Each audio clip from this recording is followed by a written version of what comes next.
अस्सलाम वालेकुम, नमस्कार, सत श्री अकाल एंड गुड इवनिंग। मैं हूं आरजू काज़मी और आप देख रहे हैं पॉइंट ऑफ व्यू। जैसे कि आप देख रहे हैं मेरे साथ कमर चीमा साहब हैं। किसी तारुफ के मोहताज नहीं, सब लोग जानते हैं चीमा साहब को, चाहे वो पाकिस्तान टीवी हो, चाहे इंडियन, या फिर उनका अपना यूट्यूब चैनल जिसपे वो बड़े ज़बरदस्त किस्म के शोज करते हैं। Thank you so much sir कि आज आपने ज्वाइन किया। जी थैंक यू मैडम, बहुत शुक्रिया। सर आज का दिन आपको याद ही होगा, आज हमने अभिनंदन को चाय पिला के रुखसत किया था। तो क्या देखते हैं आप इस 2 साल के अरसे में, क्या चीज आपको लगी कि कुछ बेहतरी की तरफ गई, या आपको लगा कि और जो है वो प्रॉब्लम्स आई? जैसे आज मैं देख रही थी, बल्कि देख क्या रही थी, इनफैक्ट मैं आज एक डिबेट में थी इंडियन टीवी चैनल पे, और वहां पे ये बात हो रही थी कि कोई दो टेररिस्ट उन्होंने पकड़े हैं, जो कि सुशील पंडित जी, जो उनके हमारे साथ अक्सर शोज में होते हैं, एक कश्मीरी एक्टिविस्ट है, उनके ऊपर अटैक के लिए वो लोग आए थे और उनको पकड़ लिया गया। उनके पास से हथियार भी निकले और उनके नाम वगैरह भी बताए जा रहे थे, जो कि कुछ मुझे सिख कम्युनिटी के लग रहे थे। वो आई डोंट नो, पूरी डिटेल मैंने नहीं सुनी, लेकिन वो रिपोर्ट ही उन्होंने चलाई थी और कहा ये जा रहा था कि ये पाकिस्तान ने भेजे हैं, पाकिस्तान की तरफ से फंडिंग हुई है। तो एक तरफ पाकिस्तान और इंडिया जो है वो एलओसी के ऊपर सीज फायर कर रहा है, और दूसरी तरफ इस तरह की न्यूज चल रही होती है, जो कि आई एम श्योर कि पाकिस्तान ने नहीं भेजा होगा। तो इस सब चीज को आप कैसे देखते हैं? जी बहुत शुक्रिया। देखें, 2 दिन पहले पाकिस्तान के जो डायरेक्टर जनरल मिलिट्री ऑपरेशंस हैं पाकिस्तान और भारत के, उनके आपस में मुज़ाकरात हुए और बड़ी अच्छी कंक्लूजन निकला है कि हमें 2003 का जो सीज फायर एग्रीमेंट है उसके ऊपर काम करना है। देखिए, बैशिंग करने को तो मैं कर लूंगा, वो तो कोई मसला नहीं है, लेकिन अगर दोनों ममालिक की अफवाज ने और जो पाकिस्तान की और इंडिया की पॉलिटिकल लीडरशिप ने अगर फोकस किया है कि हमें चीजों को बेहतर करना है, तो हमें इस एनवायरनमेंट को भी समझना चाहिए।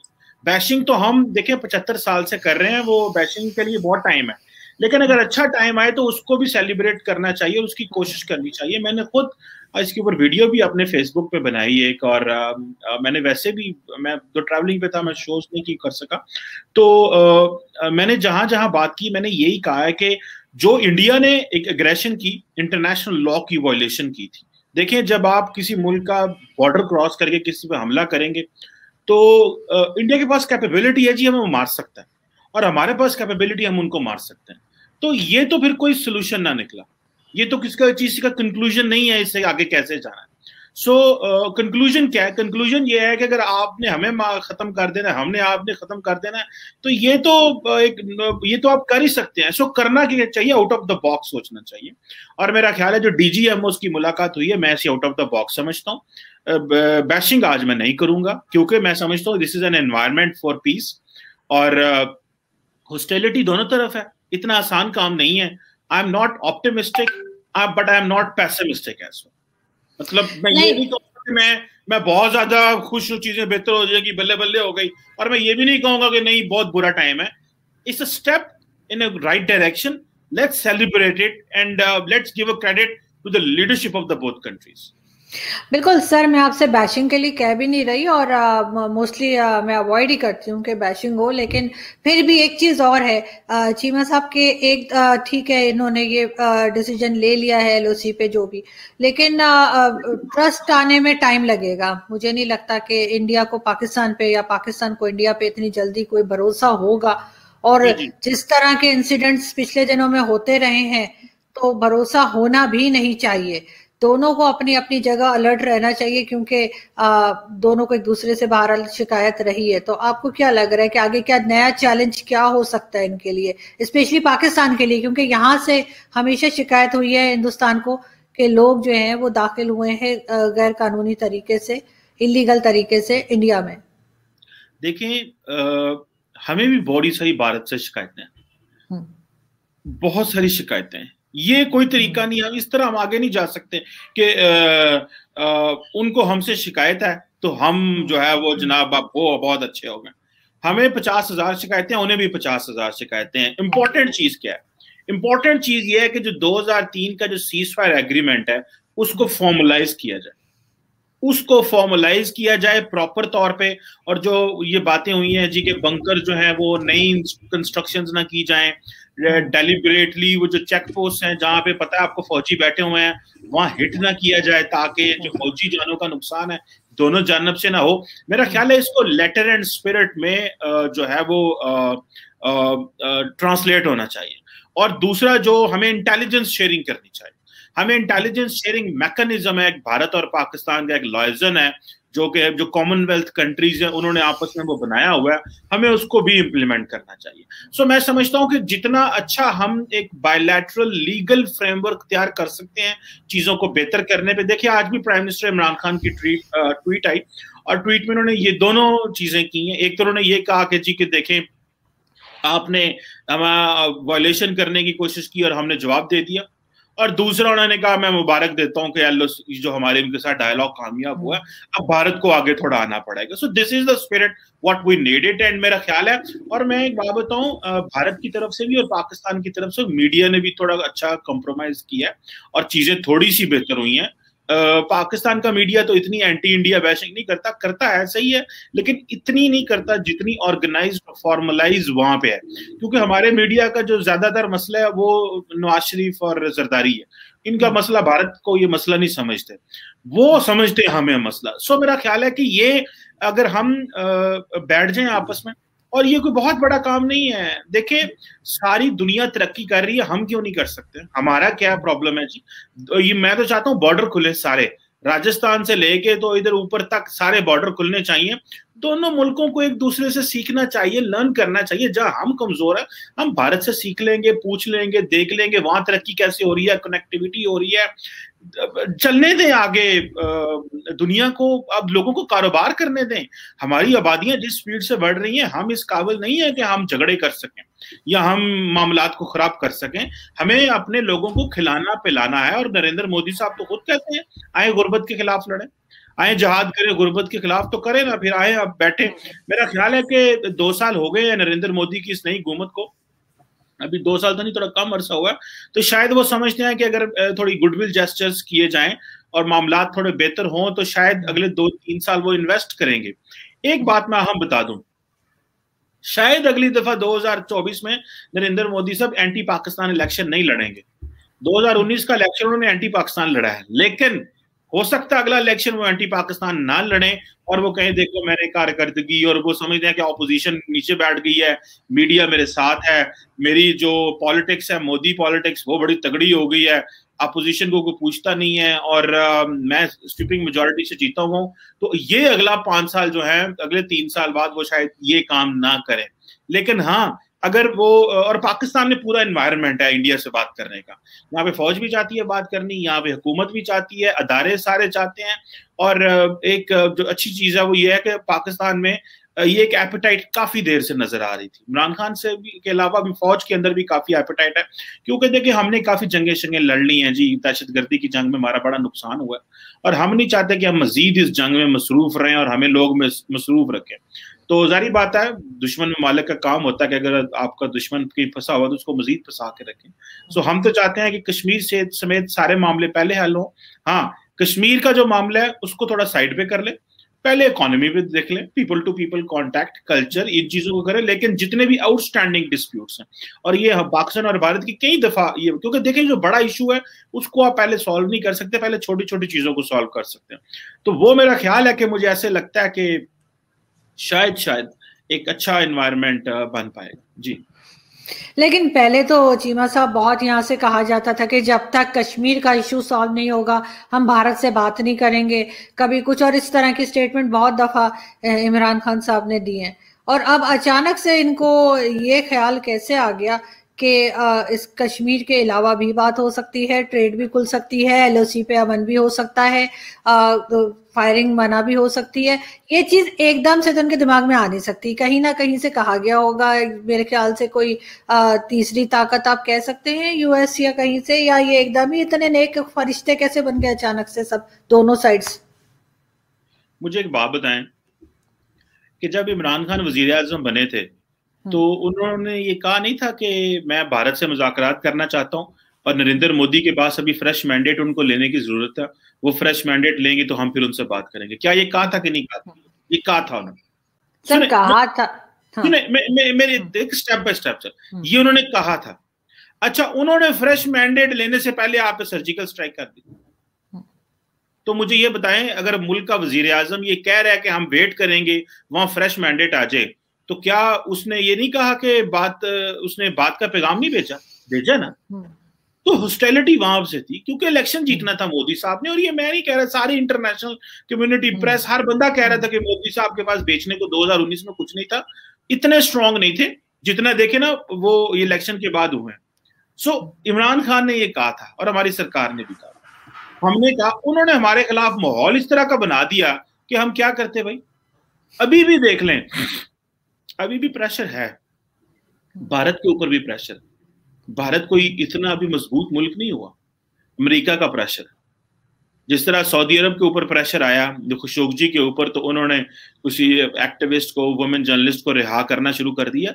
इंडिया के ऊपर भी प्रेशर आ रहा है। मोदी साहब को इकोनॉमिस्ट का जो लगता है, क्या नाम है, बड़े बड़े जो पोस्टर लगते, इकोनॉमिस्ट का जब वो मैगजीन आता है, तो मोदी साहब के बारे में उन्होंने कहा था डिवाइडर इन चीफ। और जब इमरान खान साहब कहते हैं ना नरेंद्र मोदी जी के बारे में फाशिस्ट, आरएसएस, हिंदू नाजी, तो यकीन करके माने दिल्ली में हीट फील होती है। और मैं आपको उस दिन भी मैं एक शो में बैठ के बात कर रहा था, ये प्रॉपर रिक्वेस्ट आई थी कि अगर आप वाकई चाहते हैं ना ताल्लुकात ठीक हो, तो ये नरेंद्र मोदी जी को ये गालियां देना और ये आरएसएस ये करना बंद करें। और मैं आपको ये बड़ी पते की बात बता रहा हूं, आप चेक करें कि इमरान खान ने ये फैशिज्म और फैशिस्ट और आरएसएस एंड नाजी ये कहना उन्होंने बंद किया। उनके ट्विटर से ये जिस तरह की आप जो है ना वो फायरिंग नहीं हो रही, ये काफी अरसे से ये फायरिंग बंद है। आप चेक कर ले उनकी ट्वीट पुरानी, ठीक है। वो इसीलिए कि ये जब बैक चैनल टॉक्स चल रही थी तो उन्होंने कहा पहले ये तो बंद करो यार, सारा टाइम आप हमें गालियां देते रहते हैं।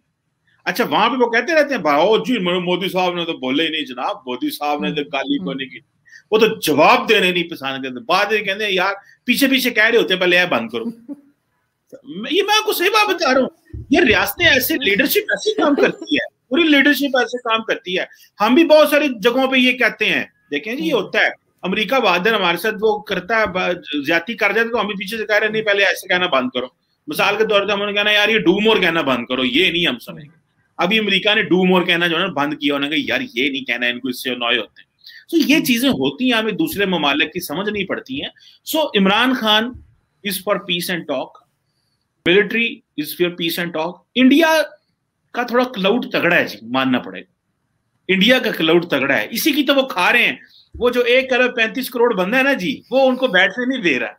और जिस तरह कहते हैं ना, उन्होंने कहते उठो उठो तो पै जाओ, तो वो जो माइंड सेट है ना वो नहीं। देखें ये होता है, देखें जो सियासी लीडरशिप होती है ना मैडम, आप और मैंने तो कभी जलसे नहीं ना किए। ये जब सियासतदान जलसों में जाते हैं और हजारों लोग झंडे लेके मोदी, इमरान खान, फलां कह रहे होते हैं, तो फिर ये कहते हैं आज मार दो, हर शायद आग ला दो, क्योंकि उनको पता है हमारे पीछे बड़ी दुनिया खड़ी हुई है। तो ये जो करिश्मा होता है लीडरशिप का, ये बड़ा तगड़ा करिश्मा होता है, वो फिर किसी की परवाह नहीं करते। सो मोदी जी को उन्होंने कहा कि जी नहीं आपने कुछ नहीं बोलना, आप खामोश रहे, तो ठीक है, अच्छी बात है। लेकिन प्रेशर होता है हर मुल्क के ऊपर, चीन के ऊपर प्रेशर है। जी जी। आपके ख्याल से जो इमरान खान साहब जिस तरह की लैंग्वेज यूज कर रहे थे, मतलब किसी के ऊपर आपको एतराज करना है, आप उसको अच्छे तरीके से भी तो बोल सकते हैं ना। अब जैसे वहां पे वो लोग कहते हैं कटोरा खान और ये, वो तो हमें भी तो बुरा लगता है। तो उनके प्राइम मिनिस्टर को वो कुछ भी जबान इस्तेमाल करेंगे, फिर बैकडोर चैनल से उनको मना किया जाएगा कि आप ना बात कीजिए। क्योंकि ये बात भी कहीं किसी हद तक सही है कि हमने प्राइम मिनिस्टर नरेंद्र मोदी के ट्विटर पे या कहीं पे कोई इस तरह की जबान इमरान खान साहब के लिए इस्तेमाल होते हुए नहीं देखी। अब आप चाहे कहें कि जी वो उन्होंने पीछे पीछे से काम मत बोला करो, लेकिन ये है कि इमरान खान साहब को भी as a prime minister, as a politician, आपके ख्याल से थोड़ा सा शेख रशीद नहीं बनना चाहिए था? अपनी जबान को थोड़ा सा कंट्रोल करते, अपनी ट्वीट्स को थोड़ा सा सिविलाइज्ड करते। वो देखिए मैं ये समझता हूँ, पहली बात है ये इमरान खान का प्रेरोगेटिव है, वो जो मर्जी कहे, मैं उसको क्या कह सकता हूँ, एक बात। दूसरी बात, मुझे ऐसे लगता है इमरान खान ने दुनिया को अपना मुकदमा समझाने के लिए एक इंटरनेशनल एग्जाम्पल दी ताकि लोगों को जल्दी समझ आ जाए मैं क्या कह रहा हूं। देखिए एक होता है आपकी लोकल वोकैबुलरी निकालते हैं ना, लोकल वोकैबुलरी से आपको चीज समझ नहीं आई। मिसाल के तौर पे जी मोदी साहब ये कर रहे हैं, आरएसएस ये कर रहा है, बीजेपी ये कर रहा है, फलां फलां फलां, आप उनको एक लोकल वोकैबुलरी दे, वो नहीं। इंटरनेशनल वोकैबुलरी उठाई एक बहुत बड़े इंसिडेंट की, ज्यूज की, नाजीज की, लोगों को एक सेकंड में समझ आ गया। And let me tell you, I have met dozens of foreigners in good positions, जो कि अच्छे पोजीशंस में है, मतलब डिप्लोमेटिक, मिलिट्री जो लोग हैं, उन्होंने हमने पूछा, हमने बात की इनसे, कभी अगर मैं बाहर भी गया हूं या इधर भी इस्लामाबाद में भी, उन्होंने कहा कि वी नेवर न्यू कि India also has such kind of a face. ये मैं आपको बड़ी मैं पर्सनल पूछ रहा हूं। And I met to three star general of a country जिसने ये मुझे बात कही। उसने कहा कि हमें इस चीज का अंदाजा नहीं था कि इंडिया का इस तरह का भी चेहरा है। सो उसकी वजह है ना कि India has always been known as an cultural power, always been known as a, वो एक इंडिया ज्योग्राफिकल वो जो एंटिटी थी उससे जाना गया। पाकिस्तान को दुनिया ने पॉलिटिकल, सिक्योरिटी, कोल्ड वॉर और फिर वॉर अगेंस्ट टेररिज्म, हमें उस एंगल से जाना गया। सो जब हमने ये चीजें बताना शुरू की, इमरान खान ने बताना की, तो पूरी दुनिया ने लिखा इसके ऊपर लिखा, फिर इंडिया की प्रेस ने लिखा, फिर इंडिया के अंदर जो लेफ्ट का प्रेस है, जो बायां बाजू है, जो लिबरल सही सेकुलर प्रेस है, और फिर वहां पे जो इंटरनेशनल मीडिया के, उन्होंने वाकई लिखा कि हाँ यार ये बंदा इस तरह कर रहा है। और फिर वहां पे राइटर्स बोले, अवार्ड वापसी हुई, तो क्या था वो सारा कुछ। वो देखिए इमरान खान ने जो कहा, उसकी जो डोमेस्टिक मैनिफेस्टेशन या डोमेस्टिक एग्जाम्पल मिल रही थी, जिसको लोगों ने फिर लिखा, बोला, पढ़ा, वो आपको इंडिया के दाएं बाजू के हिंदी मीडिया में नजर नहीं आएगा। याद रखिएगा, वो चीजें आपको कारवान में नजर आएंगी। मैं एक बात कर रहा हूं, वो चीजें दी वायर में नजर आएंगी, वो चीजें इंडिया की और ऐसे प्रेस में नजर आएंगी जो थोड़ा सा एक प्रोग्रेसिव है, इंडिपेंडेंट है, उसमें वो चीजें नजर आएंगी। बाकी तो सारा मीडिया डिपेंडेंट है मोदी जी के ऊपर। इन्हें क्यों गोदी मीडिया कहते हैं? इसीलिए तो गोदी मीडिया कहते हैं इन्हें। सारे गोदी में बैठ के उसकी देखे ना, इंडिया का मीडिया वाहिद मीडिया है जो हुकूमत की तारीफ करता है, वाह महाराज वाह, और ऑपोजिशन को गालियां निकालता है। आप मुझे बताएं, मुझे किस हिंदी टीवी पे ले जाए जहां पे कांग्रेस को गाली नहीं पड़ती और मोदी जी की तारीफें होती? कभी पाकिस्तान में ऐसे होता है? पाकिस्तान में तो ऑपोजिशन जो है चलो उसको वो कर रहे होते हैं, लेकिन यहाँ पे हुकूमत को ज्यादा तनकीद होती है। इंडिया में ऑपोजिशन को ज्यादा तनकीद होती है। मैं सुभान अल्लाह, आप इमेजिन करें कि वहां पे सबको गालियां ऑपोजिशन में पड़ रही हैं, यहाँ पे एक और चले, यहाँ पे उसका शायद हम कंपैरिजन न कर सके, लेकिन यहाँ पे भी ऐसी चीजें। सो मैं समझता हूँ कि मोदी जी ने जो किया कहा, अभी वो थोड़ा अपने आप को रिफाइंड कर रहे हैं बहुत ज्यादा, अपने आप को वो ना बोल के, कम बोल के। आपको पता मीडिया को तो वो इंटरव्यू नहीं देते, प्लांटेड इंटरव्यू देते हैं सारे मोदी साहब। देखिए डेमोक्रेसी जो होती है ना, डेमोक्रेसी वो ऐसे नहीं चलती। अच्छा, इमरान खान है ना, मीडिया को बहुत इंटरव्यू देता है, इसीलिए चवले मार जाते हैं इमरान खान साहब। और कभी इधर की बात उधर की बात कर दे, जो नहीं करनी वो भी कर गई, जो करनी थी वो नहीं की, जो नहीं करनी थी वो कर गई, वो गले पड़ गई। और वो डिफेंड, जैसे वो हजारा वालों के ऊपर इन्होंने बात कर दी। इतना बोलता है कि लोगों को वैसे बहुत कुछ मिल जाता है। आपने भी उस पर बड़े शो किए होंगे, ठीक है। और फिर सर कहते हैं तालियां नहीं बजाई, अब तालियां भी बजवानी शुरू हो गए।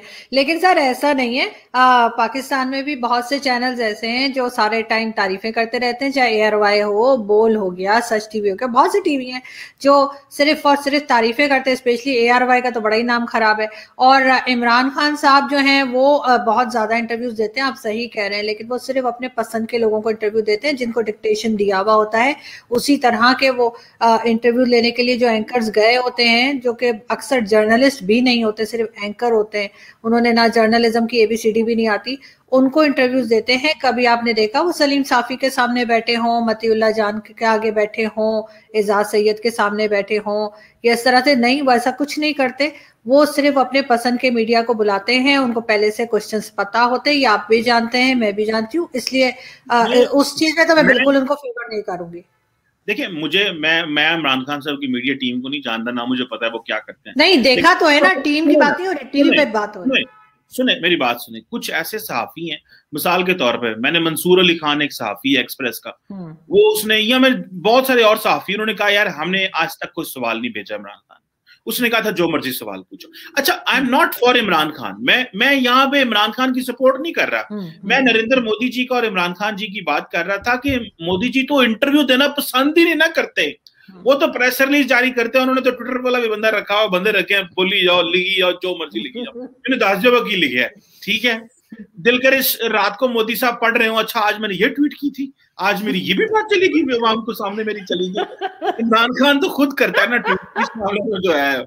अच्छा, मैं ये नहीं कहता कि पाकिस्तान में एयरवे बड़ा गंदा हुआ है, बहुत ज्यादा गंदा हुआ, और बहुत सारे मीडिया, लेकिन इस तरह का एनवायरनमेंट नहीं है कि वजीर आजम मीडिया को मुंह ना लगाए और वजीर आजम को टफ सवाल ना किए जाए। बहुत कुछ होता है, लेकिन any how what is important for both the countries, वो छोड़ें उसको। मैं समझता हूँ कि मोदी साहब की तरफ से पैगाम आना चाहिए इमरान खान को, या एटलीस्ट एक ट्वीट आनी चाहिए, या आना चाहिए जिससे ये पता चले हाँ भाई हम भी आगे जाना चाहते हैं, आप भी जाना चाहते हैं। अगर मोदी जी ट्वीट नहीं करेंगे, देखें लड़ने को हम तैयार हैं, तू मैं जो करनी थी और भी हो सकती है, लेकिन अब थोड़ा लीडरशिप को विजन दिखाना पड़ेगा, तो मोदी जी को ट्वीट करना चाहिए जी। लेकिन अब आप आगे क्या चैलेंज क्या देखते हैं आप पाकिस्तान के लिए स्पेशली, क्योंकि अब अगर यहाँ से फिर कोई तरह की कोई एक्टिविटी हुई और किसी किस्म के ये जिहादी अगर दोबारा भारत में घुसे जाके, तो फिर तो सारा मामला फिर उधर ही पहुंच जाएगा जहां पहले था, फिर वहीं खड़े हुए होंगे। तो ये चीज पाकिस्तान को रोकनी है, तो पाकिस्तान क्या क्या करे आपके ख्याल से जिससे ये चीज को रोका जा सके? देखिए जी, मैं समझता हूं दोनों मुल्कों को सिंसेरिटी शो करनी पड़ेगी। भारत को पाकिस्तान में दरअंदाजी बंद करनी पड़ेगी, और जो इंडिया के कंसर्न्स हैं हमें वो भी एड्रेस करने चाहिए। लेकिन मैं एक चीज कह दूं कि इमरान खान ने ये बड़ा खुला कहा है, और शुरू में उसने कहा है हर कोई ऐसा पाकिस्तानी जो मकबूजा कश्मीर में जाके जिहाद करेगा, he is not Pakistani and he is not taking care of the interest of the country. So इससे बढ़ के मैं नहीं समझता क्योंकि स्टेटमेंट आनी चाहिए। इस तरह नरेंद्र मोदी साहब को भी कहना चाहिए कि हर वो बंदा जो पाकिस्तान के बलोचिस्तान में इंटरफेयर करेगा वो इंडियन नहीं हो सकता, या हर वो बंदा जो वाया अफगानिस्तान पाकिस्तान में दहशतगर्दी कराएगा वो इंडियन नहीं हो सकता। So this is a statement which needs to come. तो सर उससे, सर एक मिनट, सॉरी आपकी बात काटती हूँ सर, उससे फर्क क्या पड़ेगा? ये बोल देने से क्या होगा? जैसे पहले हमारे यहाँ ब्लास्ट होते थे तो कहते थे हम किसी को दहशतगर्दी की इजाजत नहीं देंगे, कोई इजाजत मांग रहा है क्या? मैं तो ये कह रही हूँ कि ये रोकेंगे कैसे? इनके पास क्या ऑप्शन क्या है इस चीज को रोकने के? इनके कह देने से कि वो हम में से नहीं है, ऐसे तो वही बात होगी जब मेरे किचन में ना दीमक लगी हुई है कबर्ड में, और मैं कहूंगी अगर इसने मेरी किचन का कैबिनेट को खराब किया तो ये हम में से नहीं है, तो वो उसने तो करनी है, उसको कहेगी चलो निकलो इधर से, उसने तो सारी वो कैबिनेट खा जानी है। लेकिन मुझे वहां स्प्रे करना पड़ेगा सर, मुझे स्प्रे करना पड़ेगा, तब जाके वो मसला हल होगा। मेरे सिर्फ कह देने से क्या होगा? जो किचन है ना, आपका जो किचन है और नेशनल सिक्योरिटी, भारत और पाकिस्तान बहुत बड़े मसले हैं। आप अपने किचन को, छोटे से किचन को, मेरे घर का भी छोटा सा किचन है, उसको जो 1600 किलोमीटर का लंबा बॉर्डर है और 2500 किलोमीटर के लंबे बॉर्डर में लाके ना खड़ा करें, मसला जाएगा आपका किचन दोनों तरफ की गोलाबारी से। डोंट गेट इनटू इट, इसमें ना जाए। लेकिन when leadership speaks the message goes. जब नरेंद्र मोदी जी पाकिस्तान के बारे आग उगलते हैं तो मैसेज पहुंचता है, तो जब इमरान खान आग उगलेंगे तो मैसेज पहुंचता है, तो अमन का भी मैसेज काइंडली पहुंचता है। इसको ना कहें कि अमन का मैसेज नहीं पहुंचता। So hopefully I personally believe Modi साहब बोले, उनका फॉरेन मिनिस्टर बोले, कोई टॉक्स होनी चाहिए, कोई डिस्कशन होनी चाहिए, कोई फॉरेन मिनिस्टर लेवल पर टेलीफोन कन्वर्सेशन होनी चाहिए और चीजें आगे बढ़नी चाहिए। इमरान खान ने तो मोदी को वजीर आजम बनने की भी मुबारकबाद आई थिंक दे दी थी कि we wish him good and all this. So let's hope कि नरेंद्र मोदी जी अपने अंदर से वो जो है ना नफरत का थोड़ा गुबार बाहर निकाले, एक आधा जो उसके अंदर उन्होंने भरा हुआ है ना अपने, उसको बाहर फेंके और थोड़ी अमन की भी बात करें। अगर वो ये समझते हैं कि अमन होना चाहिए, अगर वो समझते हैं नहीं पाकिस्तान छोटा है, इकोनॉमी कमजोर है, नहीं दबाएं इनको, ऐसे कर दें वो करें, तो वो भी करके देख लो, कख नहीं होना। हमने जो करना है हमने कर लेना है। तो hopefully things will get better and Narendra Modi and his team will show magnanimity and leadership which India needs and a leadership from Pakistan and India region needs. आप ठीक कह रहे हैं, लेकिन लास्ट में मैं फिर वही सवाल दोबारा दोहराऊंगी। चीमा साहब आपने जवाब नहीं दिया कि जो दो बॉर्डर्स को तो चले इन्होंने कर दिया, सीज फायर, फायरिंग नहीं होगी, लेकिन जो यहाँ से वहाँ शिकायत आती रहती है कि लोग अंदर घुसे हैं टेररिस्ट या इंतहा पसंद एक्सट्रीमिज्म वाले, तो वो उस चीज को गवर्नमेंट का काम है ना उनको रोकना। सिर्फ एक ट्वीट लगा देने से या एक स्टेटमेंट देने से कि जी हम इजाजत नहीं दे रहे से काम नहीं होगा। आपके ख्याल से वहां पे ऐसा क्या होना चाहिए जिससे इस तरह के लोगों को रोका जा सके? मेरा ख्याल है कि गवर्नमेंट ऑफ पाकिस्तान की ऐसी कोई पॉलिसी नहीं है इस वक्त कि जिससे नॉन स्टेट एक्टर वहां जाएं और जहाद हो। सिंपल सी बात है। और मैं ये भी जानना चाहता हूं कि क्या भारत की सरकार की ऐसी पॉलिसी है कि जो पाकिस्तान में दरअंदाजी और कुलभूषण यादव जैसे दहशतगर्द ना भेजे जाएं? हमें इस पॉलिसी का भी बताएं। हमें 2009 में उनको कहा था उधर शर्म शेख में मनमोहन सिंह को कि हमें बताएं कि आप लोग इंटरफेयर कर रहे हैं। उन्होंने कहा मैं वापस जाके भारत में बताऊंगा। 11 साल हो गए, हमें भारत से किसी ने नहीं बताया। हम तो उनके लेटर का इंतजार कर रहे हैं कि हमें बताएं। तो वो जाके उन्होंने कुछ भी नहीं बताया, बजाय उल्टा बीजेपी ने उन पर चढ़ाई कर दी कि तुमने ये माने क्यों कि हम जो है ना ये इस तरह के तो ये ड्रामे करते हैं। इनको चाहिए थोड़ा अगले बंदे को रिस्पेक्ट करें, ऑनर करें, तब जाके चीजें बेहतर होंगी। हम नहीं चाहते वहां पे दहशतगर्दी हो और यहाँ पे भी बंद कराएं। बिल्कुल ठीक। यहाँ पे मैं बहुत शुक्रिया अदा करना चाहूंगी चीमा साहब कि आपने ज्वाइन किया, एंड आई होप कि ये जो एलओसी पे कहा गया है कि फायरिंग नहीं होगी वो चले, वो चीज आगे तक चले, और दोनों कंट्रीज जो है वो टाइम के साथ, अभी फौरन इतनी जल्दी तो नहीं लेकिन कुछ टाइम के साथ एक दूसरे के ऊपर भरोसा करना शुरू करें।